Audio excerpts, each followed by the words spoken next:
جو ہے وفود بنا کے بھیجیں پوری دنیا، یا ہمارے سفراء وہاں پہ زیادہ متحرک ہوں، میڈیا کے ساتھ اس کا انٹریکشن ہونا چاہیے، کیونکہ کوئی بھی ڈیولپمنٹ ہوتی ہے اگر ہم بات کریں تو دنیا نے ہمارا ساتھ دیا ہے اور دنیا نے بھارت کو کئی موقعوں پر ایکسپوز کیا ہے. بہت لمبی تفصیلات ہیں، پروگرام کا وقت بہت کم ہے ورنہ میں آپ کو تمام تر تفصیلات بتاتا.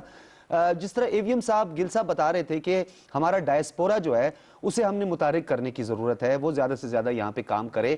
آپ نہیں سمجھتے کہ ہمارا ایک ایشو یہ بھی ہے کہ ہم فالو اپ اس طرح پراپر نہیں کرتے؟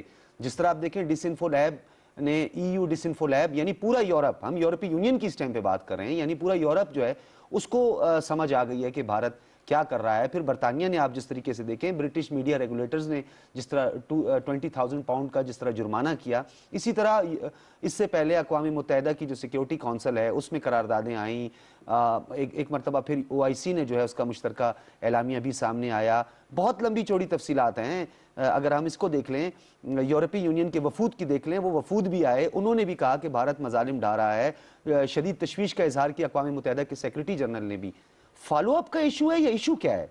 دیکھیں اس میں تو کوئی دو رائے نہیں ہے، جیسے AVM صاحب نے بھی کہا اور ہمارے دوسرے ساتھی اسپیکر بھی یہی کہہ رہے ہیں، ڈاکٹر محمد خان صاحب بھی یہی فرما رہے تھے کہ دیکھیں we need to react quickly, تاکہ ہم جو ہے نا اپنے آپ کو ری گروپ کریں ایٹ ہوم ڈومیسٹکلی، اور جو ہمارا ڈائسپورا ہے، جو باہر لوگ ہیں، they seems to be a disconnect between people living abroad and the people living in Pakistan.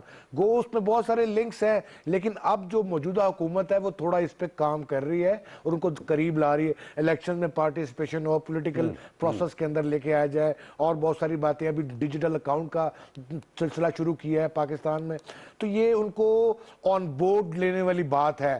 تو یہ بہت ہمیں ری گروپ کرنا پڑے گا، ہمیں اپنے بچوں کو ٹریننگ دینی پڑے گی، وہاں جا کے کس طرح وہ بیہیو کریں، کس طرح اپنے آپ کو آرگنائز کریں، اور اپنی آنکھوں کو کھلا رکھیں کہ آپ ایسی کمیونٹی میں رہ رہے ہیں کہ جہاں پر ہر طرف ایک انسیڈیس ڈیزائن ہے جو کہ کسی بھی وقت آپ کو کیونکہ یہ ایسی وارفیئر ہے کہ جس کا جو اتنی خاموشی سے یہ سنیک ان کرتی ہے کہ آپ کو اندازہ ہی نہیں ہوتا، اور پتہ آپ کو تب لگتا ہے جب ایک بہت بڑا ڈیمیج ہو گیا.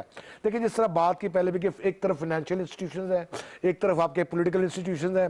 ہاں انٹرنیشنل میڈیا سے ہمیں سپورٹ ملی ہے. آج جو آواز برطانیہ سے آئی ہے، کل کینیڈا سے آئی ہے، سویڈن سے آئی ہے، جنیوا کی ایک ہیومن رائٹ کمپنی جو ہے نا وہ جا رہی ہے لا سوٹ فائل کرنے کے لیے انڈیا کے خلاف، کیونکہ آن ہیومن بیسس کہ what the heck وہ یہ کیا کر رہے ہیں. دیکھیں کوئی بھی ملک اپنے ملک میں ایسے کاموں کی جس میں کانزیومیٹ، یہ پروپیگنڈا نہیں ہے، دس از اے کانزیومیٹ ہیٹریڈ، جو کہ یہ انڈیا، پاکستان اور پاکستان میں بسنے والے لوگ اور جو بھی چیز پاکستان کے ساتھ اٹیچ ہے اس کے بارے میں وہ پھیلا رہے ہیں. تو وہ ایکسپوز بھی ہو رہے ہیں. جس طرح یہ انفو لیب کا بارہ ہے، کتنے چینلز ہیں، کیسا انہوں نے سٹرکچر بنایا ہوا ہے. یعنی کہ جو فیصلہ سازی چاہے وہ فائنینشیل انسٹیٹیوشنز میں ہوتی ہے، یا وہ پولیٹیکل انسٹیٹیوشنز میں ہوتی ہے، یا وہ انٹرنیشنل ہیومن انسٹیٹیوشنز میں ہوتی ہے، وہاں سب اس پہ انفلوئنس کرتے ہیں اور اس کو استعمال کرتے ہیں اپنی فیور کے لیے. پاکستان نے یہ جو بہترین جو ٹائمنگ اس کی بہت اچھی ہے، یہ جو ڈاکیومنٹڈ پاکستان نے ڈوزیئر دیا ہے، مجھے امید اتنی نہیں ہے کہ انٹرنیشنل پولیٹیکل سپورٹ ہمیں ملے گی، لیکن ہم نے پوری دنیا کو یہ باور کرایا ہے کہ اگر بھارت نے اسی طرح بہانہ بنا کے کوئی سٹیج ایونٹ سٹیج کر کے اس کا پھر ہمارے اوپر یلغار کی تو ہم اس کو جواب دیں گے، جیسے پلوامہ کے بعد ہم نے دیا تھا. اور ہم نے ہر ایک کو باور کرایا. جب گوٹرس کو ہمارے منیر اکرم نے ڈوزیئر دیا تو انہوں نے ساتھ یہ بالکل پرائم منسٹر بھی کہہ چکا ہے، آرمی چیف بھی یہ کہہ رہا ہے، ہمارا فارن منسٹر بھی یہ کہہ رہا ہے. تو ہم یہ جو ہے نا ہماری یہ فوٹنگ یہ سالڈ ہے کہ اگر if you will hit we will hit back, we will not wait. اور ایک نیوکلیر فلیش پوائنٹ ہے کشمیر. اگر آپ نے یہاں آگے آپ آئیں تحقیقات کریں، UN کیوں نہیں کرتا؟ اس کی اپنی 2018-2019 کی رپورٹس ہے، اس کی جینوسائیڈ واچ کی رپورٹ ہے، ایمنسٹی انٹرنیشنل کی ہے. تو کیوں نہیں وہ انڈیا جو کہ UN کی گاڑی کو فائر کرتا ہے، وہ انڈیا جو کہ پہلے بھی کیا اس نے، یہ پہلی دفعہ نہیں ہے، UN کے مبصرین کو آنے نہیں دیتا، دفاعی اتاشیوں کو نہیں آنے دیتا. آپ یہ دیکھیں کہ ایسے انڈیا کو اس کو کتنی سپورٹ ہے. اس نے اپنا نیٹ، یہ اس کی وجہ ہے کہ اس نے perceptions are stronger than reality.